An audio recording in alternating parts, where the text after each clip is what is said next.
नमस्ते दोस्तों, कैसे हैं आप सब। उम्मीद करती हूँ आप सब स्वस्थ और खुश होंगे।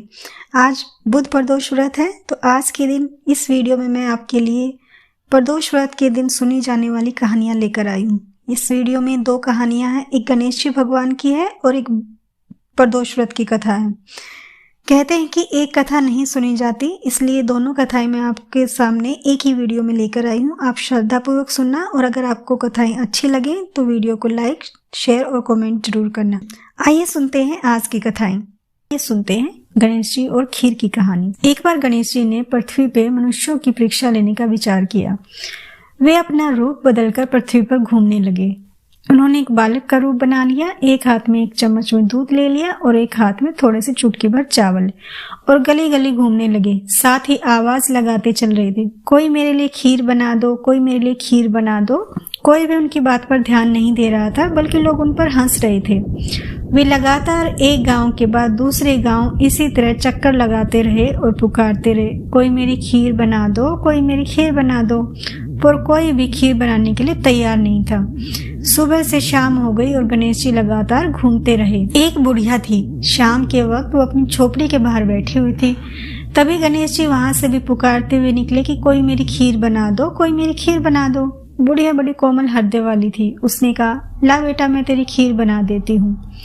गणेश जी ने कहा, माई अपने घर से दूध और चावल के लिए बर्तन ले आओ। बुढ़िया एक कटोरी लेकर बाहर आई तो गणेश जी ने कहा, अपने घर का सबसे बड़ा बर्तन लेकर आओ। बुढ़िया को थोड़ी झुंझलाहट तो हुई, पर उसने सोचा बच्चा है, और बच्चे का मन रखने के लिए अंदर जाकर वो घर का सबसे बड़ा पतीला ले आई। गणेश जी ने चम्मच में से दूध पतीले में डालना शुरू किया। तब बुढ़िया को बड़ा ही आश्चर्य हुआ, क्योंकि जैसे ही देखते पतीला दूध से भर गया। इसके बाद एक के बाद एक सारे बर्तन बुढ़िया झोपड़ी से बाहर लाई और सारे दूध से भर गए और चावलों से भी। इस तरह से घर के सारे बर्तन दूध से लबालब भर गए। गणेश जी ने बुढ़िया से कहा, बुढ़िया माई, मैं स्नान करके आता हूँ, तब तक आप खीर बना लो, मैं वापस आकर खाऊंगा। बुढ़िया ने पूछा, इसके तो बहुत सारी खीर बन जाएगी, मैं इतनी सारी खीर का क्या करूंगी। इस पर गणपति जी बोले, सारे गांव को दावत दे दो। बुढ़िया ने बड़े प्यार से मन लगाकर खीर बनाई और खीर की भीनी भीनी मीठी मीठी खुशबू चारों दिशाओं में फैल गई। खीर बनाने के बाद वह हर घर में जाकर खीर खाने का न्योता देने लगी। लोग उस पर हंस रहे थे कि बुढ़िया के घर में खाने को दाना नहीं था और इस सारे गांव को न्योता दे रही है। लोगों को लगा देखते हैं क्या है, और खीर की खुशबू भी लोगों को आ रही थी, तो वो सब चल पड़े। सारा गांव बुढ़िया के घर में इकट्ठा हो गया। जब बुढ़िया की बहू को भी दावत की बात पता चली तो सबसे पहले वहां पहुंच गई। उसने खीर से भरे पतीलों को देखा तो उसके मुंह में पानी आ गया। उसे बड़ी जोर से भूख लगी हुई थी। उसने एक कटोरी में खीर निकाली और दरवाजे के पीछे बैठकर खाने की तैयारी करने लगी। इसी बीच एक छींटा गिर गया और गणपति जी को भोग लग गया और वो तो खुश हो गए। अब पूरे गांव को खाने की दावत देकर बुढ़िया वापस अपने घर आई तो उसने देखा बालक वापस आ गया है। बुढ़िया ने कहा, बेटा खीर तैयार है, भोग लगा लो। गणपति जी बोले, माँ, भोग तो लग चुका है, मेरा पेट पूरी तरह से भर गया। जब आपकी बहू ने खाना खाया तो एक छींटा गिर गया था, मैंने तभी भोग लगा लिया। अब मैं तृप्त हूँ, अब आप खाओ और परिवार और गांव वालों को भी खिला दो। बुढ़िया ने कहा, ये तो बहुत ज्यादा है, सबका पेट भर जाएगा, इसके बाद भी वह बच जाएगी, उस बची खीर का मैं क्या करूंगी। इस पर गणेश जी बोले, हे माई, उस बची खीर को रात में अपने घर के चारों कोनों में रख देना। और बुढ़िया ने ऐसा ही किया। जब सारा गांव जी भरकर खा चुका था तब भी ढेर सारी खीर बच गई। उसने उसके पात्रों को अपने घर के चारों तरफ रख दिया। सुबह उठकर उसने देखा पतीलों में खीर के स्थान पर हीरे, जवाहरात और मोती भर गए हैं। वह बड़ी खुश हुई। उसकी सारी गरीबी दूर हो गई और वह बड़े आराम से रहने लगी। उसने गणपति जी का एक मंदिर भी बनवाया और साथ में एक बड़ा सा तालाब भी खुदवाया। इस तरह उसका नाम दूर दूर तक फैल गया। उस जगह हर साल मेले लगने लगे। लोग गणेश जी की कृपा प्राप्त करने के लिए उस स्थान पर आने लगे और पूजा करने लगे, मान्यताएं मानने के लिए आने लगे। गणेश जी सबकी मनोकामनाएं पूरी करने लगे। कहानी के अंत में वही कहूंगी, कहते को, सुनते को, हुंकारे भरते को। जैसी कृपा गणेश जी भगवान ने बुढ़िया पर की, वैसी कृपा हम सब पर करना, हम सब पर करना। जय गणेश जी महाराज की। बुध प्रदोष व्रत कथा। श्री सूत जी ने कहा, बुध त्रयोदशी प्रदोष व्रत करने से सर्व कामनाएं पूर्ण होती हैं। इस व्रत में हरी वस्त्रों का प्रयोग करना चाहिए। शंकर शिव जी की आराधना धूप बेलपत्र आदि से करनी चाहिए।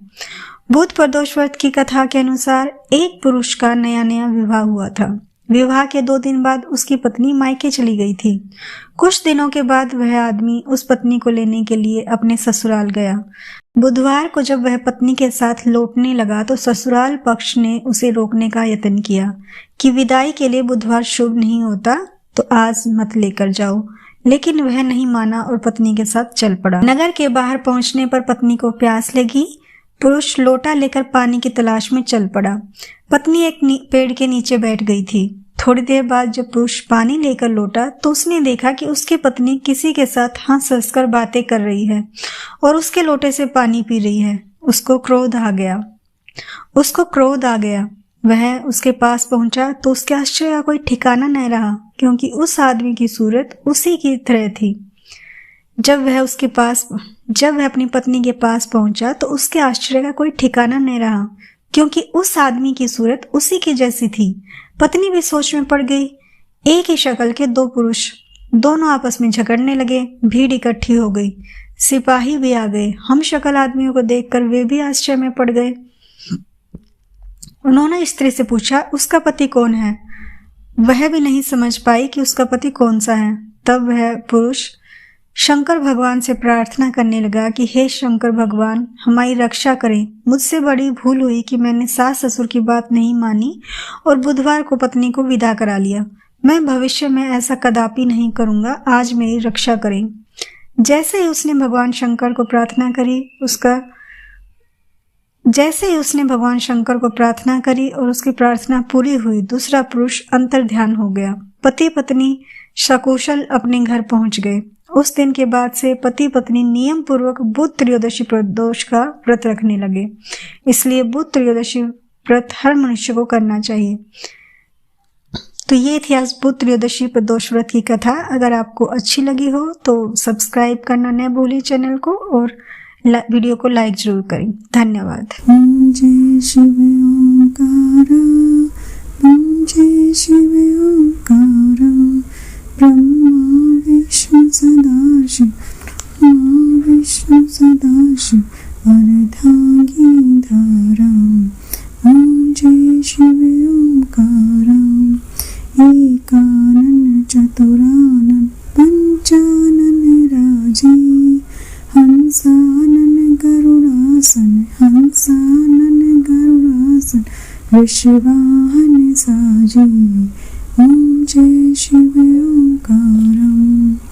2 भुज 4 चतुर्भुज 10 भुज अति सोही, प्रभु 10 भुज अति सोही, त्रिगुण रूप निरुखता, त्रिभुवन जन मोही। ओम जय शिव ओंकारा, अक्षमाला बनमाला रुंडमाला धारिम, चंदन मद सोहे, भाले शशिधारी।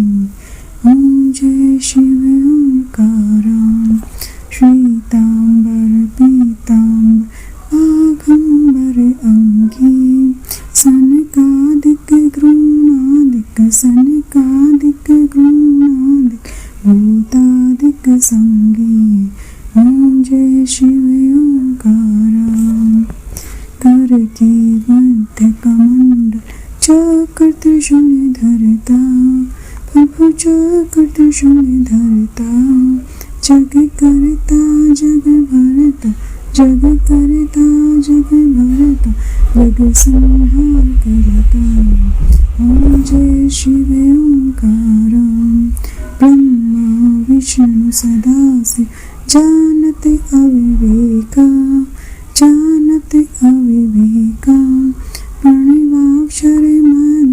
प्रणवाक्षरे मध्य, ये तीनों एका। ओम जय शिव ओंकारा, काशी में विश्वनाथ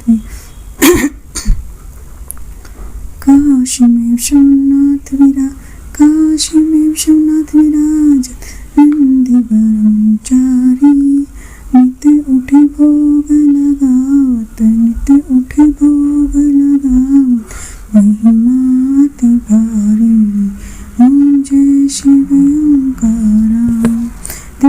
तुझकी आरती जो कोई नर गावे, प्रेम सहित गावे। कहत शिवानंद स्वामी, कहत शिवानंद स्वामी, मन वांछित फल पावे। ओम जय शिव ओंकारा, ओम जय शिव ओंकारा, ओम जय शिव ओंकारा। तो ये थी आज की बुध प्रदोष व्रत की कथा और आरती। उम्मीद है आपको पसंद आई होगी। अगर आपको अच्छी लगी हो तो चैनल को सपोर्ट कीजिए। आपका बहुत बहुत धन्यवाद। नमस्ते।